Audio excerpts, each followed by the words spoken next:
नमस्कार दोस्तों, आप सभी लोगों का हार्दिक स्वागत, अभिनंदन और आभार। आज हम बात करने जा रहे हैं राहु देव और केतु देव के राशि परिवर्तन के बारे में, जो कि 18 मई 2025 को होने जा रहा है। राहु देव और केतु देव का ये राशि परिवर्तन कुंभ राशि वालों के लिए किस तरीके का रहेगा, क्या क्या पॉसिबिलिटीज बन रही है और कहां कहां हमको प्रिकॉशन रखनी है या ध्यान रखना है, हम पूरा डिटेल में डिस्कस करेंगे।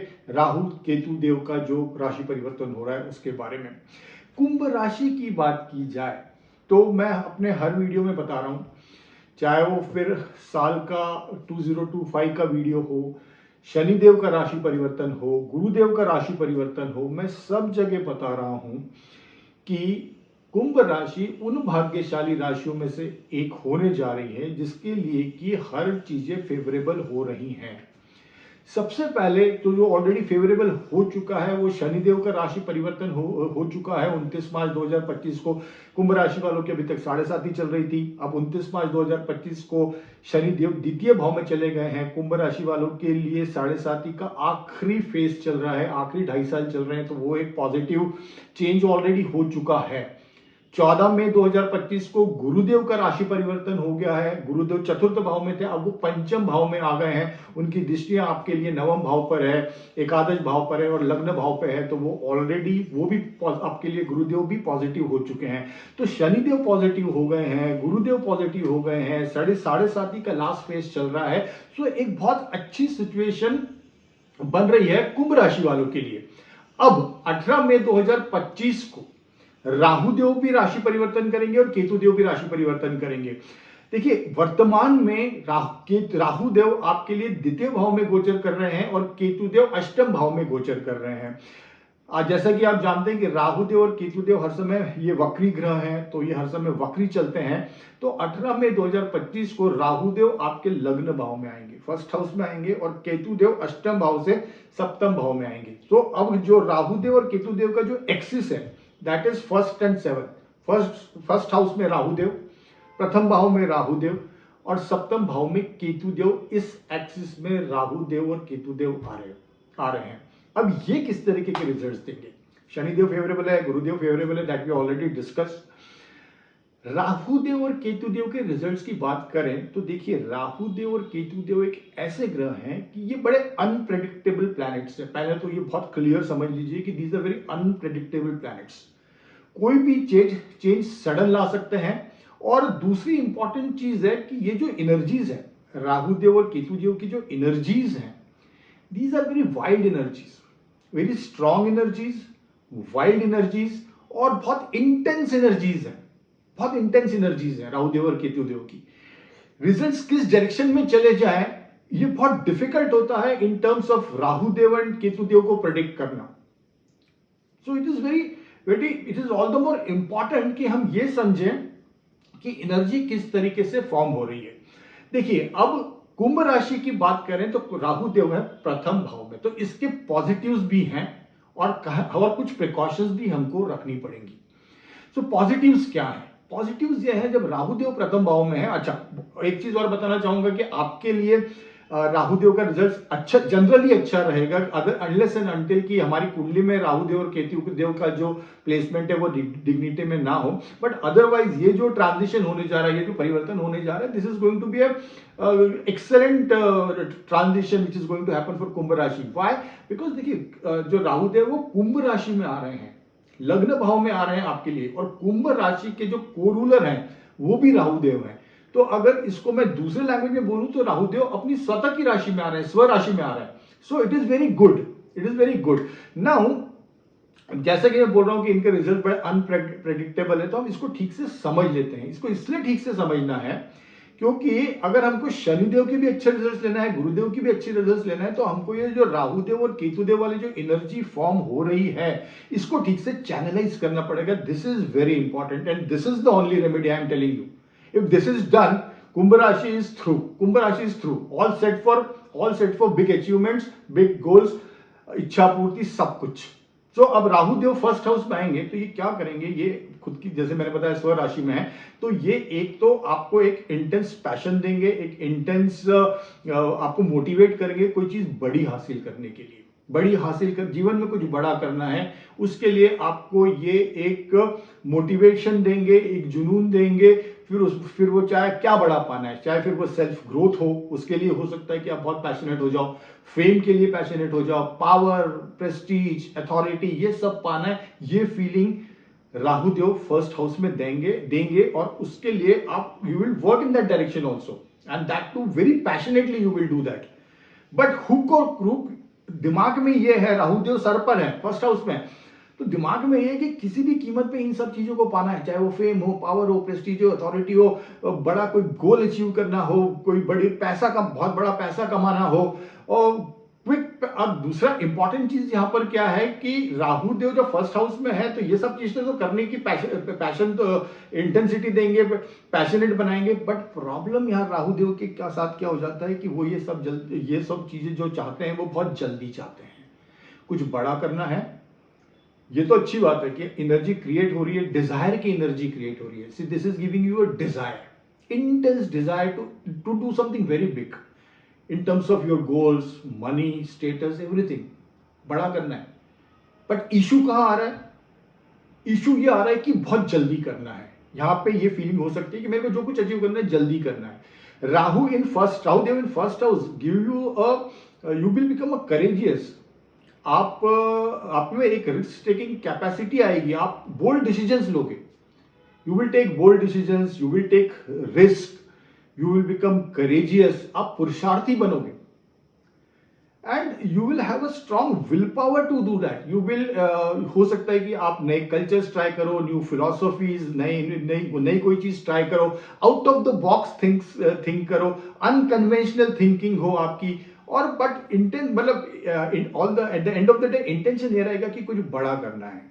ये जो बड़ा करना है, कमाना है, ऊपर जाना है, ये सब अच्छी बातें हैं। शनिदेव भी सपोर्ट करेंगे, गुरुदेव भी सपोर्ट कर रहे हैं, तो उसके लिए अच्छी है। अब थिन लाइन डिफरेंस को समझ लीजिए, प्रॉब्लम्स कहां हो सकता है और वहां हमको केयरफुल रहना, ये बहुत ध्यान से सुन लीजिए। Rahu Dev in the intensity of achieving something very big and very fast, यहां पे ट्रैक गड़बड़ होने के चांसेस बन जाते हैं, क्योंकि हमको जल्दी चाहिए। और राहु देव एक ऐसे प्लैनेट से जो किसी बाउंड्रीज को नहीं जानते हैं। राहु देव के लिए कोई बाउंड्री नहीं है, he doesn't work in the particular boundary और particular set of rules and regulations और पर्टिकुलर मॉरल वैल्यूज और ethical values, he doesn't operate in that. When Rahu Dev wants something, he wants it, hook और crook, that is the nature of Rahu. Now having known that कि ये राहु देव का nature है, कहां हम गलत हो सकते हैं? हमारा बिहेवियर इस टाइम पे अनप्रेडिक्टेबल हो सकता है, हमारी जो थिंकिंग होगी वो बहुत ज्यादा अनकन्वेंशनल हो सकती है, नॉर्मल रूल्स एंड रेगुलेशन से हटके हो सकती है, और हम कुछ अलग ही करना चाहेंगे। हो सकता है कि हम बहुत ज्यादा ओवर कॉन्फिडेंस मोड में आ जाए। राहु इन फर्स्ट हाउस, हो सकता है बहुत ज्यादा ओवर कॉन्फिडेंस दे दे, ओवर एग्रेशन दे दे, बहुत ज्यादा एग्रेशन दे दे, बहुत ज्यादा over confidence they they, over aggression. You become over impulsive also, you can become over impulsive also, so you have to avoid that impulsiveness, avoid ego होने के, अहंकार आने के भी चांसेस है कि मैं हूं, मैं सब कुछ कर लूंगा। सो उन चीजों से आपको बचना है। You have to maintain the ethical values, और जो भी चीजें करना है वो एथिकल वैल्यूज को मेंटेन करके करना है। इलीगल एक्टिविटीज में नहीं, मतलब you will not follow illegal activities, और रूल्स एंड रेगुलेशन को फॉलो करना है। You will not engross in politics, because यहाँ पे ये भी शो होता है कि आप बहुत ज्यादा पॉलिटिक्स में इन्वॉल्व हो जाओ। सो उन चीजों का भी आपको ध्यान रखना है। सुपरफिशियल सक्सेस की तरफ नहीं भागना है, because Rahu in first house can give you illusion also that you start chasing an superficial success. So you have to stay grounded. Rahu in first house is giving you a message that you should be grounded, and you should, Rahu in first house gives the tendency to break the rules and regulations, to break the boundaries. So if we are getting into over aggression, we are getting into ego, if we become over impulsive, if we have a tendency to break rules and regulations and getting into unethical activities, illegal activities, just to gain just to achieve that big goal, the big money, the big fame, और उसके लिए अगर हम shortcuts अपना रहे हैं, तो this is going to be a problematic transition. हम राहु देव की एनर्जी को ठीक से यूटिलाइज नहीं कर रहे हैं. राहु देव की एनर्जी को बहुत ठीक से यूटिलाइज किया जा सकता है, बट हम उसको नहीं कर रहे हैं, तो प्रॉब्लम हो सकता है. इन चीजों का ध्यान रखना है.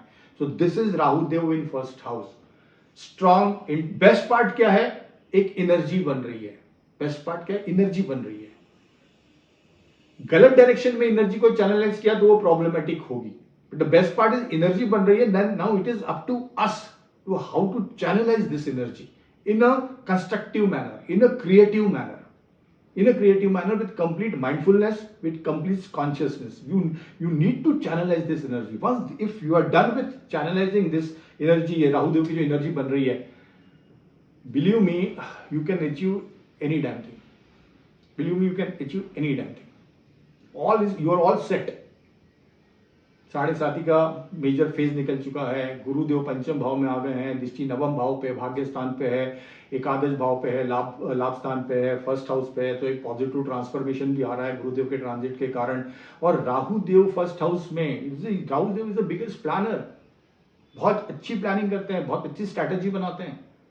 ओनली थिंग इज, अगर हम उस चीज को एग्जीक्यूट कर ले ग्राउंड लेवल पे, and while staying grounded also, that is very important. Rahu आपको हवे में रखेंगे, राहु आपको इल्यूजन में रखेंगे, वो नहीं होना है.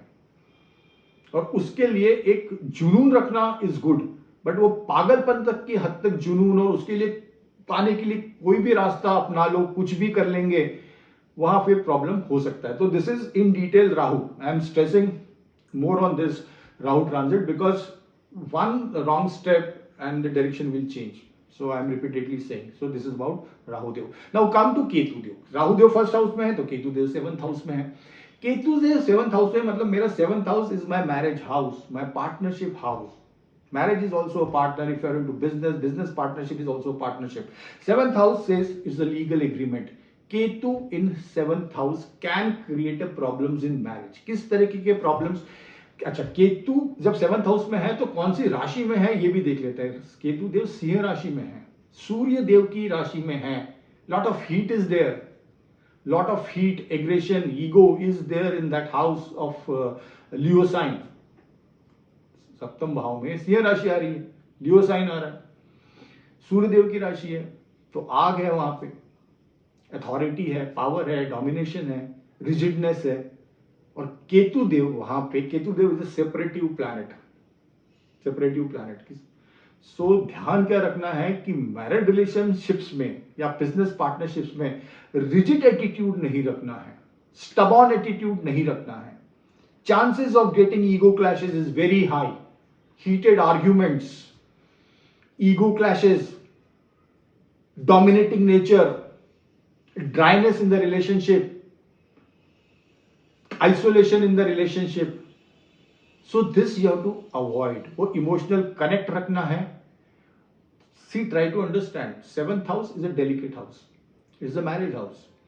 7th house is a house of love, affection, care, tenderness, emotions, feelings, that cohesiveness, that bonding. Everything is 7th house.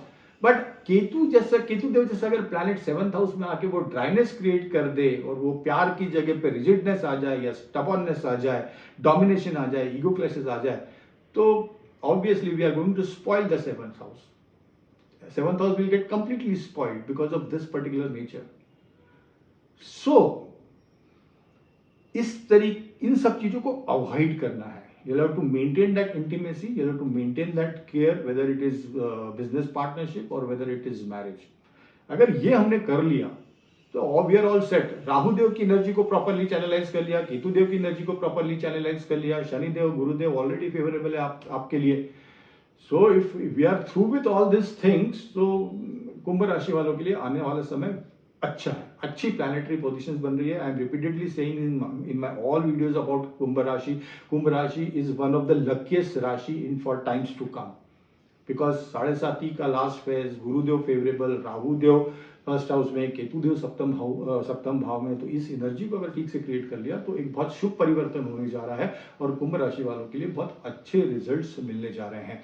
मैं बार बार इसलिए बोल रहा हूं क्योंकि राहु देव फर्स्ट हाउस में है, तो राहु देव फर्स्ट हाउस में मतलब सर पर है राहु देव, तो राहु देव सर पर होने से क्या है कि हम कौन सा इंसान किस टाइम क्या सोचे, कौन सा थॉट प्रोसेस आए और किस थॉट प्रोसेस को के डायरेक्शन में वो निकल जाए, it is unpredictable. So that is why I am repeatedly harping on this point कि इस एनर्जी को किस तरीके से यूज करना है and what are the possibilities that may go wrong. Otherwise everything is set. Otherwise for कुंभ राशि everything is set. So इन सब चीजों को अवॉइड करिए, utilise this energy in a proper direction, in a constructive manner, in a creative fashion, and believe me, you are bound to get good results and you all will come out with flying colors, Kumbh Rashi. So this is all about Kumbh Rashi. Thank you so much. Wish you all the best. Bye and take care.